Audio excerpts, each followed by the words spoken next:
Soy estudiante normalista de segundo semestre con un nuevo plan de estudios.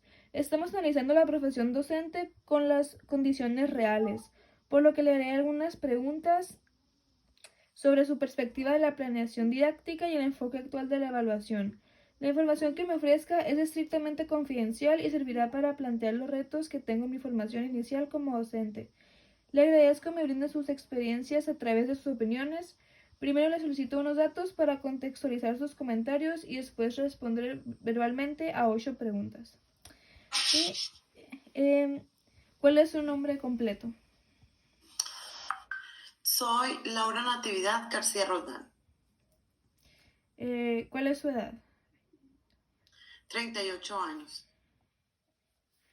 Bien. ¿Preescolar en el que labora?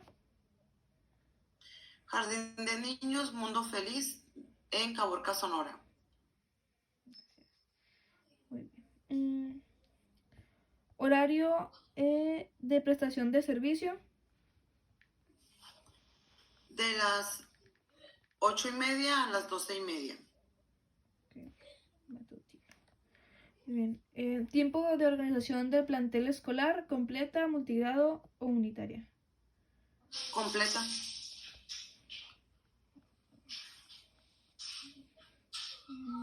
Ok. ¿Cuál es el grado al que atiende? Segundo. Segundo. ¿Último grado de estudios? Licenciatura. ¿Institución de la cual egresó? ¿Universidad, escuela normal u otra? Escuela normal. ¿Nombre de la institución de la que egresó? CREN, Centro Regional de Educación Normal Rafael Ramírez Castañeda, de Navojoa. Rafael Rodríguez. Ramírez, Ah, no, Ramírez Castañeda. ¿qué municipio? Pues Caborca, Sonora. Muy bien. Bueno, pues ya comenzaremos con las preguntas. ¿Qué es lo primero que hace al realizar su planeación docente y por qué? Pues para iniciar, previo al diagnóstico, yo ya conozco más o menos lo que son algunas necesidades o áreas de oportunidad que tienen los niños. Entonces, conforme voy trabajando las situaciones didácticas, me voy dando cuenta qué necesidades tiene el niño. Y en base a eso voy tomando el rumbo de la siguiente planeación.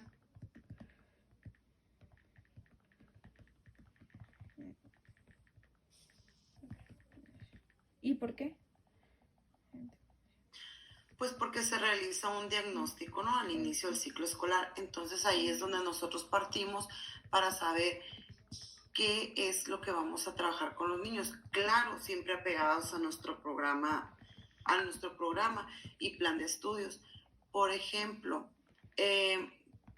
siempre hay una por así decirlo, particularidad.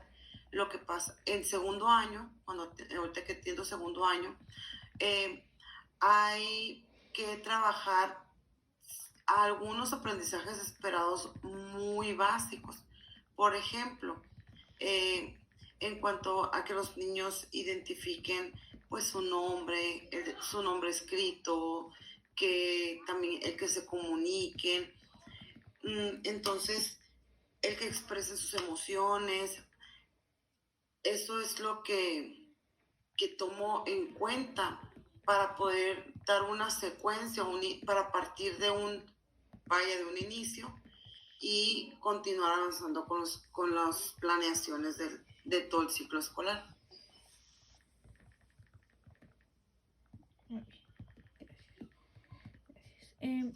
¿En qué piensa cuando está planeando sus clases y por qué? Pues en todos los alumnos, porque el grupo es muy variado, entonces cada alumno tiene sus diferentes formas de aprendizaje. y tengo alumnos que requieren de ajustes razonables, entonces hay que organizar eso, ubicar los ajustes, los recursos que voy a utilizar y pues sobre todo irme a lo que es el programa y verificar los aprendizajes esperados. Y el propósito de educación preescolar siempre están plasmados en la planeación.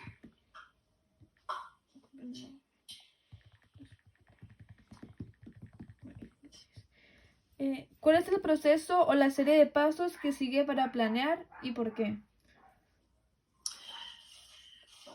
El proceso, ok, bueno, identifico en el grupo ya sea una necesidad, ya sea también el interés de los niños, porque muchas veces no siempre se planean situaciones didácticas, también pues hay proyectos. Y después, pues me vengo tomo mi programa, busco los aprendizajes esperados, ubico lo que es ubico los que voy a trabajar y entonces inicio con la búsqueda de las actividades que voy a llevar a cabo. Si es situación didáctica, ¿qué situación didáctica voy a trabajar? Por ejemplo, vamos a decir, si voy a trabajar la situación didáctica del nombre. Entonces busco las actividades novedosas, trato que no sean actividades solamente en una hoja.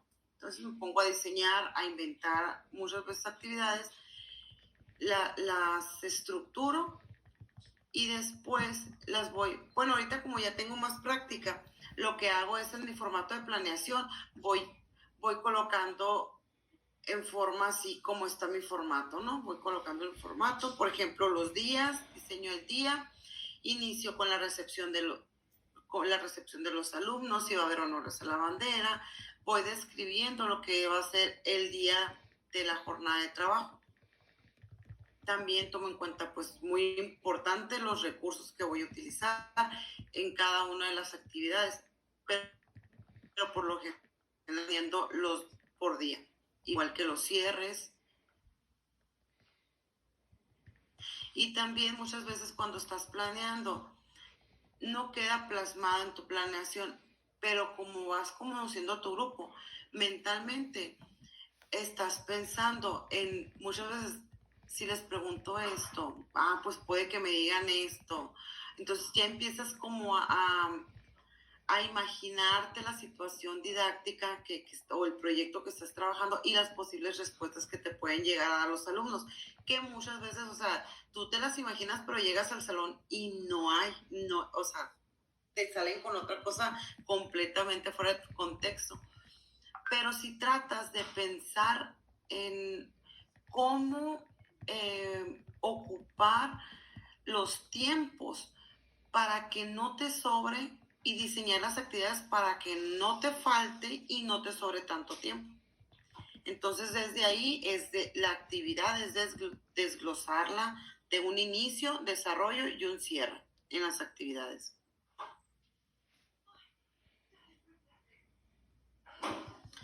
Y también tenemos otra parte que es lo que son las actividades para iniciar bien el día, y también es diseñar esas actividades, tomar en cuenta el tiempo, que son actividades pequeñas, para que más o menos distribuir la jornada de trabajo diaria.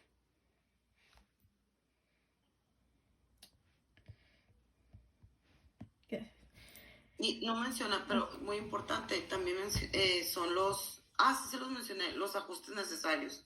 Uh-huh. Ponerlos cuando se requieran, ¿no? ¿Cómo se percata que sus alumnos han logrado los aprendizajes esperados? Explique sus estrategias. Pues, se evalúa la planeación. Al final de nuestra planeación se pone un espacio donde están las observaciones o los imprevistos.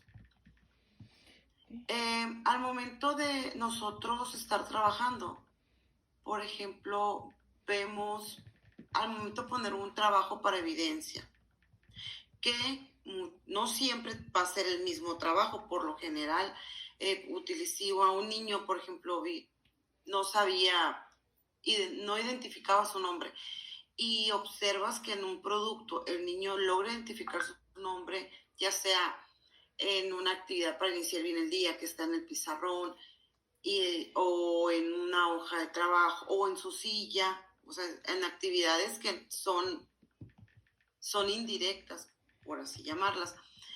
Cuando tú detectas esto, es cuando, por ejemplo, en lo particular, lo registro ya sea en el diario de trabajo, una nota.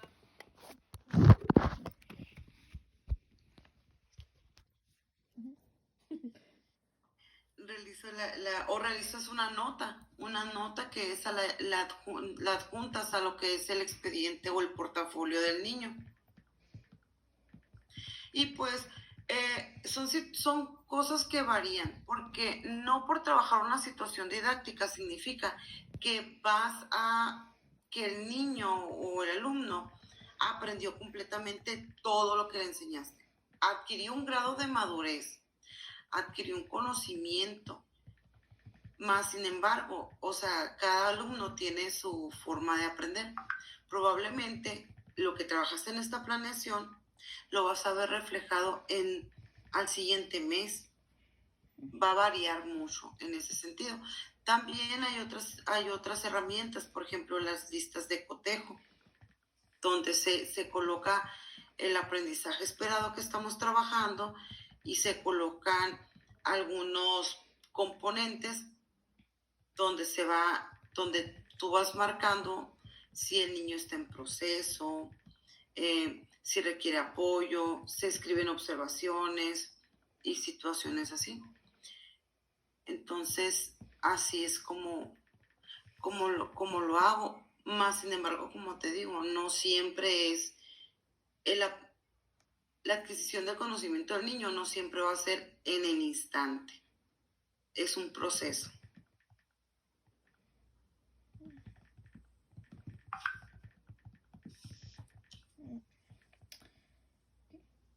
¿Qué hace cuando los niños no aprenden y por qué? Los niños siempre aprenden. Lo que puede pasar es que el niño no tenga interés. Por ejemplo, me ha pasado que diseño situaciones didácticas que el niño no tiene interés. Y ahí la estrategia que vas a utilizar tú es buscar la manera de llamar el interés de ellos, el hacerlo más dinámico, divertido, o preguntar. Por ejemplo, me pasó este ciclo escolar que fue para la situación didáctica de Conociendo la Independencia de México. Y los niños fue así de que, ay, no, maestra, qué aburrido eso. Pues, tengo niños de segundo año y fue lo que me dijeron. Yo muy emocionada les dije, miren, vamos a conocer. Ay, no, maestra, qué aburrido. Y les vamos a ver un video, me preparé con el cañón, proyecté, y ellos no tenían nada de interés, o sea, nada.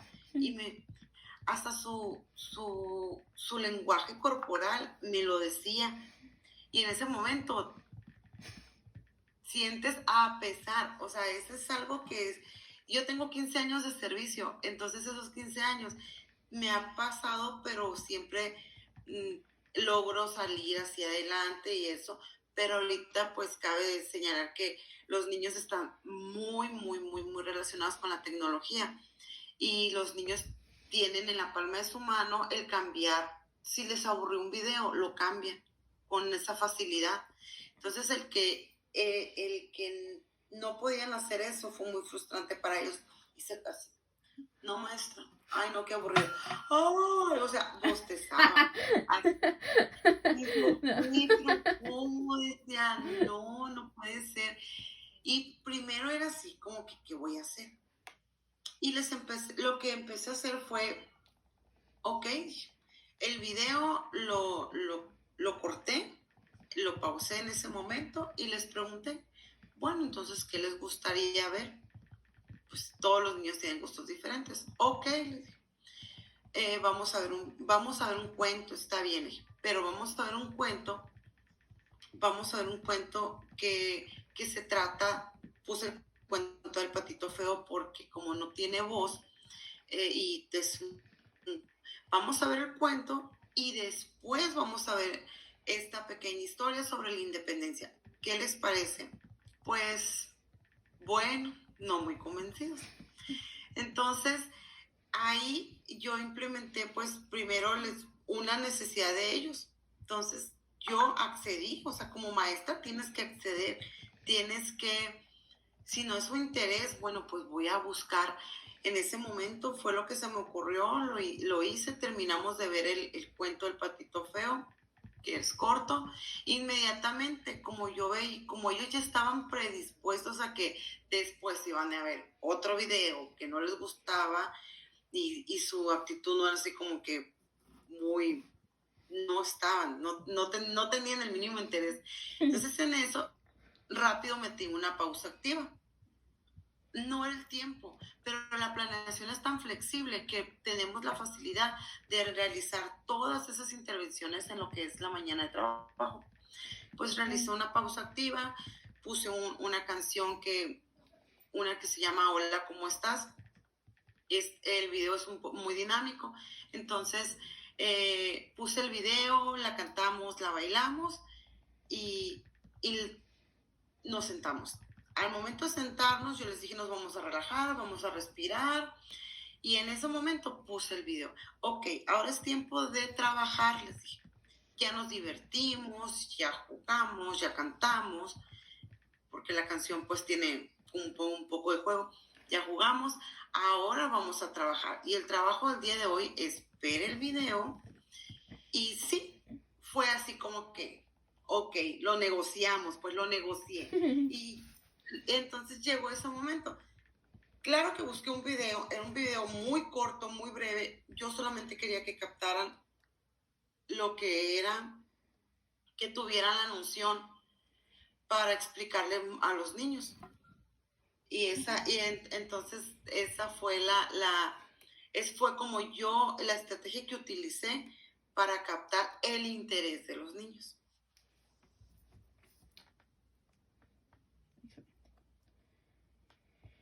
¿Qué retos le ha implicado la planeación didáctica durante este periodo de Aprende en Casa?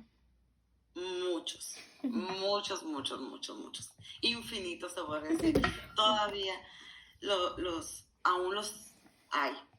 Pues al inicio, cuando iniciamos con todo lo de la pandemia, se nos dio la facilidad y la oportunidad de continuar con lo que es nuestras planeaciones. Diseñábamos nuestra situación didáctica, pero el reto base cuando inició la pandemia fue hasta enseñarnos a nosotros, compartir los documentos, que hacíamos nuestra planeación y aparte, en lo personal, yo diseñaba unas diapositivas donde de una forma muy sencilla solamente colocaba las actividades que iban a hacer los niños con su aprendizaje esperado y su indicación.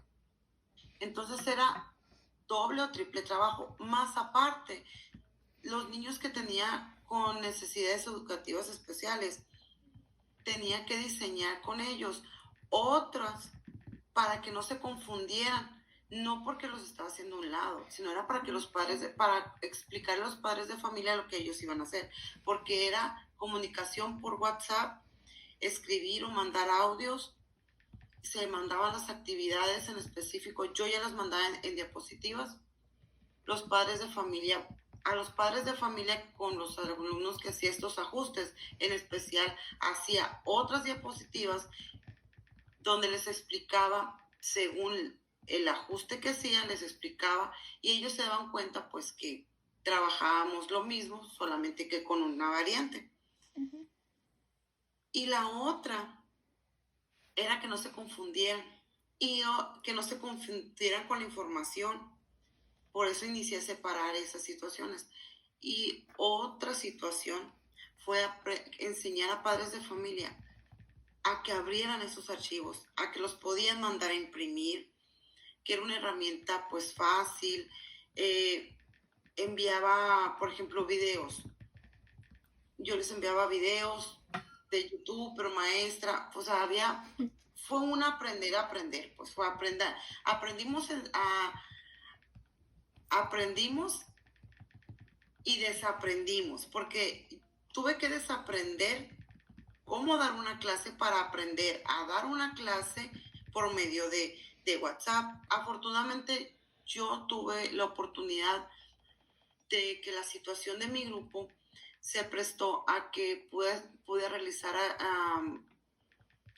clases virtuales utilizando Meet, utilizando Zoom, y hacía pequeñas clases virtuales. Entonces, fue enseñar a los padres de familia a utilizar, a iniciar con esta nueva modalidad de que apagaran el micrófono, y fue muy agradable como al finalizar mediados del ciclo escolar, o finalizar más o menos, bueno, mediados, los papás ya no estaban aquí pegados con los niños. Ya los papás los veías caminar atrás de los niños apagaban y prendían el micrófono, pedían la participación. O sea, fue un logro, fue algo muy, muy bueno. Fue muy desgastante como maestra porque tenía que dar la clase por las tardes, ya que están los papás en sus casas. También pues era la organización de esa clase, que duraba ni la hora duraba, pero pues era hacer una actividad, era aprender a esperarnos, aprender a captar la atención por medio de una pantalla. Y pues uno hacía así como a dormir teatro, ¿no? Cuando no traías globos, cantabas, todo, tratabas de utilizar todos los recursos. Me traía aquí atrás, ponía cosas y situaciones así. Después viene el Aprendo en Casa. Cuando viene Aprendo en Casa, que fue el siguiente ciclo escolar, fue un shock tremendo para todos los maestros, porque nos quitaron la libertad, por un lado, nos quitaron la libertad de nosotros trabajar con base a las necesidades de nuestro grupo. Entonces, Aprendo en Casa nos mandaba las actividades específicas o los aprendizajes esperados, pero había videos, entonces se tenía que ver el video para que nosotros la actividad que íbamos a diseñar encajara o estuviera relacionada, no tanto con el video, pero sí relacionada y un poco globalizada, por así decirlo, para que no se viera que una cosa no contrastaba con la otra, pues. Entonces sí era bastante información, y aparte el cambiar por completo nuestro formato de planeación, porque nosotros, cada quien tiene su formato de planeación, el formato es universal, ¿no? Y libre. Y llegar y pues tener esas estructuras diferentes, y con los programas de televisión, los padres de familia, maestros y los niños se aburrieron porque tenían otro pensamiento, tenían otra expectativa de lo que iba a ser el Aprendo en Casa. Cuando se dan cuenta y cuando empiezan a chocar los horarios entre los de México y Sonora, se empieza a hacer todo un caos. Y poco a poco nos fuimos normalizando, y entonces ya se hubo la oportunidad de descargar la clase, descargar la clase que mandaban de la televisión, se mandaba al grupo con la actividad, y era algo muy, muy meticuloso para que no se perdiera el enfoque de la clase, el enfoque de la actividad, y que los padres de familia notaran pues que era una secuencia que íbamos a estar trabajando. Una secuencia en cuanto no a las actividades, porque eran muy variadas, pero sí una secuencia en cuanto al trabajo, en cuanto a la organización, y que no podíamos cargar al padre de familia, llenarlo de actividades, porque pues no nada más tenían un hijo, aparte pues el trabajo, la casa, la comida, todas esas obligaciones, y uno como maestro trataba de hacerlo un poco más sintético. Y ahorita en la actualidad que tenemos esta apertura que pues los niños, es decisión del padre de familia, si trabaja presencial o a distancia, pues es un poco compleja y es muy pesada, administrativamente es muy pesada, porque los maestros igual. Se planea para los niños que tenemos presencial y esa planeación no se la vas a mandar así el padre de familia, porque el padre de familia va a ver, por ejemplo, cada quien tiene su formato. Mi formato es con cuadros. Yo me imagino que me mande un maestro de alguna de mis hijas un cuadro, o sea, yo decir, ¿qué hago? No tienen ni pie ni cabeza, porque ellos no tienen esa noción de lo que es pues una planeación. Tal vez hay padres de familia que son maestros, pero entonces hay que sintetizar y enviar a los padres de familia esas actividades en específico que tú vas a trabajar, porque con ellos no vas a trabajar la recepción de niños, no vas a trabajar el resto de las actividades, pues que lo puedes hacer, pero lo importante aquí es que trabajen en casa y no saturarlos. Comprender también eso como maestros, que los papás no van a venir a cumplir nuestra jornada de trabajo. Entonces, eso es muy importante. Y pues sí ha sido muy pesado porque aparte es adaptar nuestro trabajo. Cuando los niños estaban yendo escalafonado, también pues teníamos que repetir la planeación. Por ejemplo, mi grupo se dividía en dos. Lunes y martes trabajaba con el grupo 1 y miércoles y jueves trabajaba con el grupo 2. Entonces, mi planeación, básicamente, o sea, las actividades eran muy pocas y eso hacía que tenía que realizar planeaciones como de refuerzo para ver que trabajar con ellos y todas esas situaciones que fueron muy así, un poco tediosas. ¿Qué retos le ha implicado la evaluación de los aprendizajes de sus alumnos durante este periodo de Aprende en Casa? Pues sobre todo que vemos que las evidencias o los productos que nos mandan los padres de familia no son reales. Hay mucha manipulación de evidencia, por así decirla, porque el padre de familia tiene el concepto de que las cosas se hacen bonitas. Por ejemplo, si yo puse al niño a escribir su nombre, al padre de familia le cuesta mucho trabajo que su hijo dice, es que mi hijo nada más rayó la hoja, maestra. Entonces hay que explicarle al padre de familia que es un proceso, pero aún así ellos no lo aceptan ese proceso. Ellos, por más que les digas, no le tome las manos, lo que haga está bien, hay que felicitar al niño. Y ese ha sido la situación más difícil que tenemos los maestros, que los padres de familia no envían las evidencias tal cual, porque ellos terminan manipulando las evidencias siguen teniendo ese chip del trabajo bonito, del trabajo bien hecho y del trabajo sin error. Entonces, ese trabajo sin error a uno como maestro, o ese trabajo bonito, o ese trabajo perfecto, a uno como maestro no nos va a dejar absolutamente nada de información.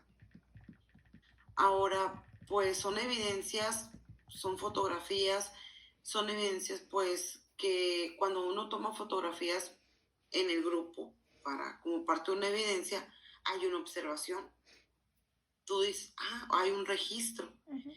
Y en este caso son evidencias, yo les llamo huecas, porque me mandan la fotografía con una actividad perfecta, con un color, desde el coloreado, desde el trazo, todo es perfecto, todo es perfecto.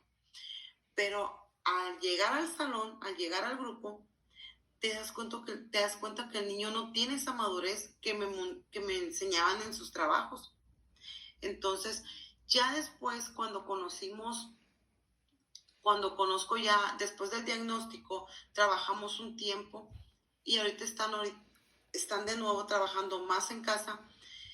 Y ahorita me mandan los padres de familia, me mandan la evidencia y les mando les pregunto, pero porque ya conozco al niño, porque ya hice un diagnóstico con ellos y ya trabajé en grupo con ellos, presencial. Entonces ya lo conozco y ya tengo para preguntarles, ¿y cuál fue la dificultad? ¿Qué fue lo que le gustó? ¿Qué no le gustó? Eh, ¿Dónde mostró que el niño no le interesó? O inicio a sacar plática para que ellos me arrojen un poco más de información.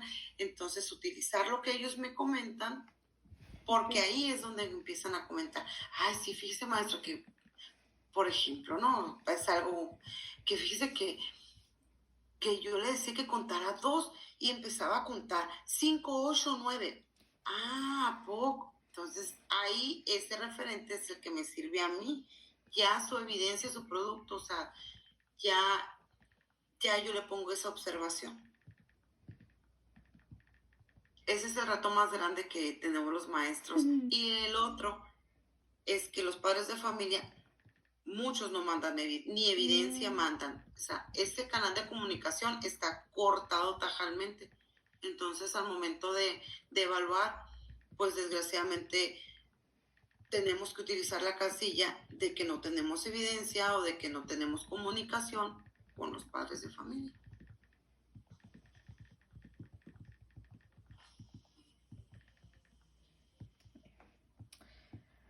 ¿Qué recomendaciones puede ofrecerme para mi formación como docente respecto a la planeación y a la evaluación?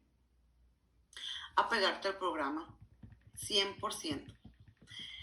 Apegarte al programa, conocer tu grupo, sobre todo conocer el grupo con el que vas a trabajar, partir de un diagnóstico estructurado, cumplir con todo lo que te solicita el programa en tu planeación y también administrar los tiempos.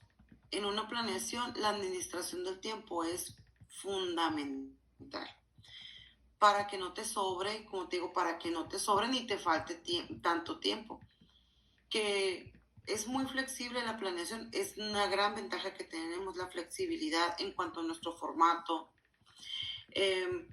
También realizarle preguntas a los niños. A mí me gusta mucho autoevaluarla. No es autoevaluar. Bueno, la autoevaluación la hago en el diario. Sobre mi jornada, mis observaciones, que puedo mejorar, situaciones así. Pero el preguntarle a los alumnos qué les gustó, qué no les gustó de la mañana de trabajo, abrir ese canal de comunicación con ellos, los empiezas a conocer y empiezas a saber las necesidades que tienen ellos, los intereses, y no les pase lo que me pasó a mí con la actividad de la independencia de México, que no les interesó.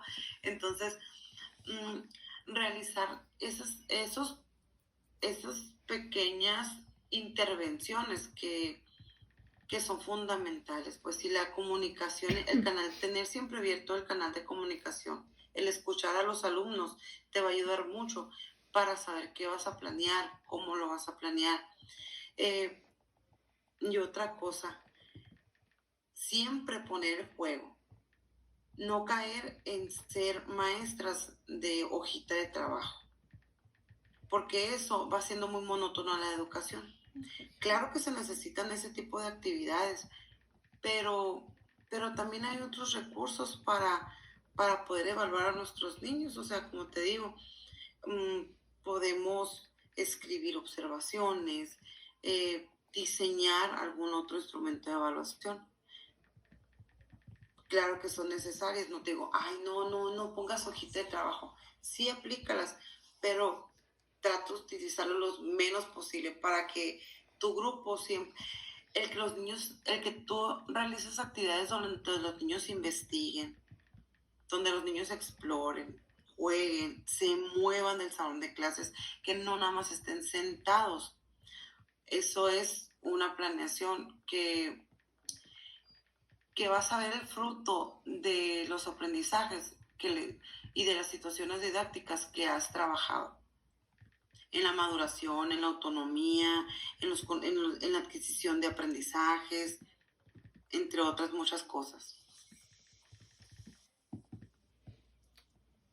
Pues muchas gracias. Lina, se me olvidó preguntarle, bueno, no lo vi. ¿Cuántos años tiene como docente? 15. 15. ¿Y años en esa escuela? Tengo 3 años en esta escuela. 3 ciclos escolares, ¿no? Se marcan. Bueno, pues muchas gracias, Lina.